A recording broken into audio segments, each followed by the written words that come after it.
બિરલા સતત બીજી વાર લોકસભાના અધ્યક્ષ તરીકે ચૂંટાયા છે. વડાપ્રધાન નરેન્દ્ર મોદીએ તેમના નામનો પ્રસ્તાવ આ પદ માટે રજૂ કર્યો હતો. એનડીએમાં સામેલ બધા ઘટક દળોએ તેમના નામનું સમર્થન કર્યું હતું. ત્યારબાદ ધ્વનિમતથી તેમને આ પદ માટે ચૂંટવામાં આવ્યા છે. 18મી લોકસભાના અધ્યક્ષ ચૂંટાયા બાદ ભાજપ સાંસદ ઓમ બિરલા લોકસભા અધ્યક્ષની ખુરશી પર બેઠા હતા. વડાપ્રધાન નરેન્દ્ર મોદી, વિપક્ષના નેતા રાહુલ ગાંધી અને સંસદીય કાર્ય મંત્રી કિરેન રિજિજુ પણ તેમની સાથે તેમની ચેર સુધી ગયા હતા. આ પ્રસંગે વડાપ્રધાન નરેન્દ્ર મોદીએ તેમને અભિનંદન પાઠવ્યા હતા. આ પ્રસંગે તેમણે કહ્યું હતું કે તમારું ફરી એકવાર લોકસભાના સ્પીકર બનવું એ અમારું સૌભાગ્ય છે. તેમણે કહ્યું, આ સદનનું સદભાગ્ય છે કે તમે બીજી વખત આ બેઠક પર બિરાજમાન થઈ રહ્યા છો. મારા તરફથી અને આખા ગૃહ તરફથી તમને ઘણી શુભકામનાઓ. અમૃતકાળના મહત્વપૂર્ણ સમયગાળામાં બીજી વખત આ પદ સંભાળવું તમારા માટે એક મોટી જવાબદારી છે. અમને બધાને વિશ્વાસ છે કે આવનારા 5 વર્ષમાં તમે અમને માર્ગદર્શન આપશો. ટ્રાયલ કોર્ટે દિલ્હીના મુખ્યમંત્રી અરવિંદ કેજરીવાલને 3 દિવસ માટે સીબીઆઈ કસ્ટડીમાં મોકલી દીધા છે. બુધવારે સવારે સીબીઆઈએ લીકર પોલિસી કેસમાં ભ્રષ્ટાચારના આરોપમાં કેજરીવાલની ધરપકડ કરી હતી. આ પછી સીબીઆઈએ તેમને ટ્રાયલ કોર્ટમાં રજૂ કરી 5 દિવસની કસ્ટડી માંગી હતી.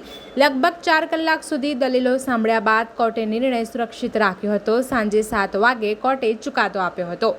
સુનાવણી દરમિયાન કેજરીવાલે કહ્યું કે મીડિયામાં એવા સમાચાર પ્રસારિત થઈ રહ્યા છે કે મેં સિસોદિયા પર લીકર પોલિસીને લઈને આરોપ લગાવ્યા છે. આ ખોટું છે. મેં કહ્યું હતું કે કોઈ દોષિત નથી. સિસોદિયા પણ દોષિત નથી. તેના પર સીબીઆઈના વકીલે કહ્યું કે મીડિયામાં જે પણ ચાલી રહ્યું છે તે સાચું છે, બધું તથ્યો પર આધારિત છે. આજથી અમરનાથ યાત્રા માટે ઓફલાઈન રજીસ્ટ્રેશન પણ શરૂ થઈ ગયું છે. આજે સવારે રજીસ્ટ્રેશન સ્થળ પર યાત્રાળુઓની ભારે ભીડ જોવા મળી હતી. દક્ષિણ જમ્મુના એસડીએમ મનુ હંસાએ કહ્યું કે સરસ્વતી ધામ ટોકન સેન્ટરથી અમરનાથ યાત્રીઓને ઓફલાઈન ટોકન આપવામાં આવી રહ્યા છે.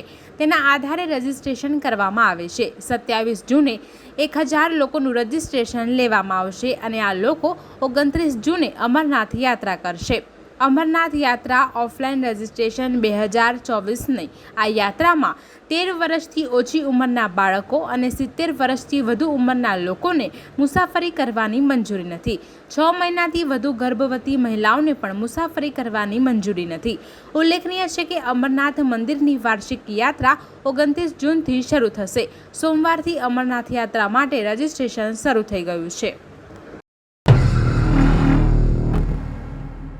ગુજરાતમાં આજથી 21મા શાળા પ્રવેશોત્સવની શરૂઆત થઈ ગઈ છે.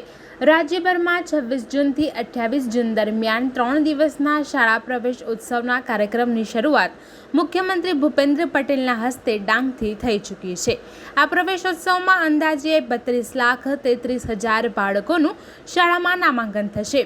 રાજ્યમાં કન્યા કેળવણી દ્વારા દીકરીઓના શિક્ષણને પ્રોત્સાહન આપવા અને પ્રાથમિક શિક્ષણને વેગવંતું કરવા માટે કેન્દ્ર સરકાર દ્વારા છેલ્લા 2 દાયકાઓથી શાળા પ્રવેશોત્સવ યોજવામાં આવે છે.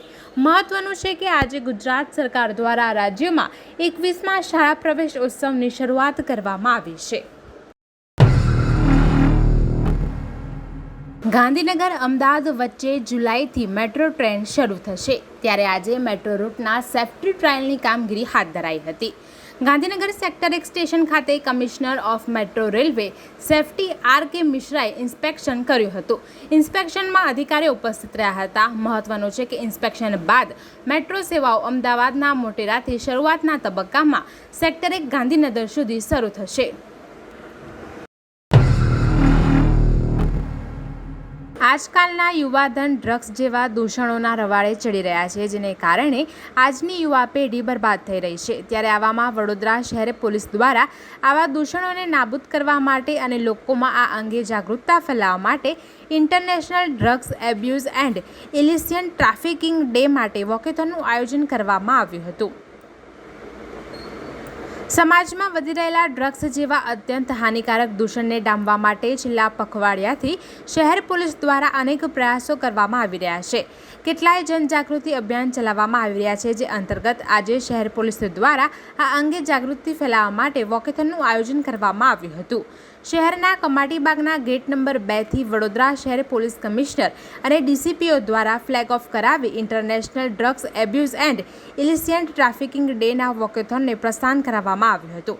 આ વોકેથોનમાં શાળાના વિદ્યાર્થીઓ મોટી સંખ્યામાં જોડાયા હતા. સાથે જ પોલીસના ઉચ્ચ અધિકારીઓ અને કર્મચારીઓ સહિત મોટી સંખ્યામાં લોકો જોડાયા હતા. વડોદરા કોર્પોરેશન સંચાલિત શિક્ષણ સમિતિ દ્વારા આજે પ્રવેશોત્સવનો કાર્યક્રમ શરૂ થયો છે, જેમાં વિધાનસભાના દંડક બાળુભાઈ શુકલની ઉપસ્થિતિમાં પ્રવેશોત્સવ શરૂ કરવામાં આવ્યો હતો.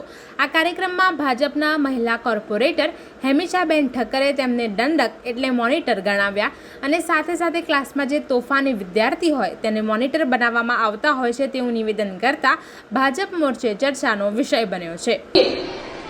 ગુજરાત વિધાનસભાના દંડક અને રાવપુરા વિધાનસભાના ધારાસભ્ય શ્રી બાલુભાઈ શુકલજી, તમને લોકોને થતું છે કે દંડક એટલે શું?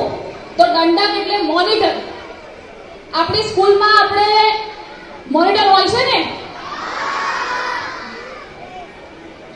જીગરભાઈ, જ્યારે હું સ્કૂલમાં હતી ત્યારે એક રિવાજ હતો કે શાળામાં સૌથી મસ્તીખોર જે કોઈનું ના સાંભળે અને પોતાની મનમાની કરે, રેગ્યુલર આવે નહીં અને જ્યારે પણ લેસન જોવા જઈએ ટીચર ત્યારે એનું લેસન કમ્પ્લીટ ના હોય અને મસ્તીખોર બાળકને અમારા ટાઈમ પર અમે મોનિટર બનાવતા હતા.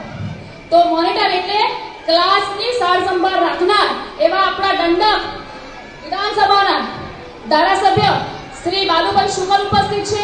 એમના માટે જોરદાર તાળીઓ પાડો.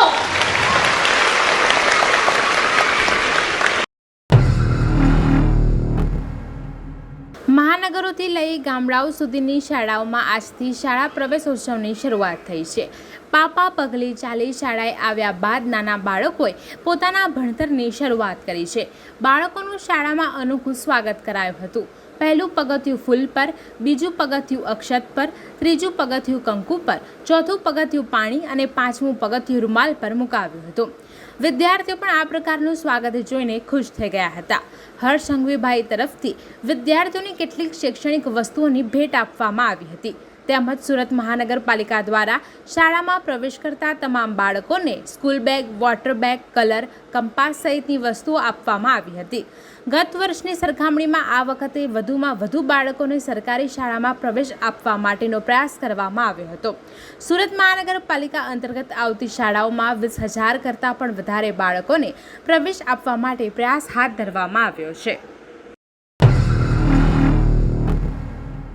સુરતની નવી સિવિલ હોસ્પિટલમાંથી 3 વર્ષનું બાળક ગુમ થતાં પોલીસ દોડતી થઈ ગઈ હતી.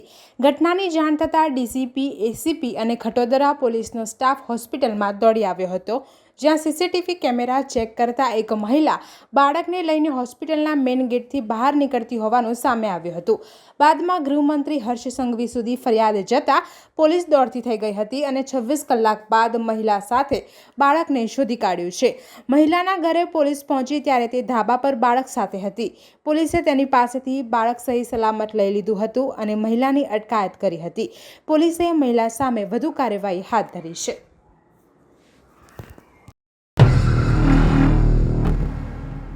થોડા દિવસ પહેલા વ્યારા ઉનાઈ નાકા નજીક આવેલા જીસસ કોલ સેન્ટર પ્રાર્થનાઘર પાસે બાંધકામ વિવાદમાં આવ્યું હતું. ખ્રિસ્તી પ્રાર્થના ઘરને અડીને ગેરકાયદેસર બાંધકામ ચાલી રહ્યું હતું.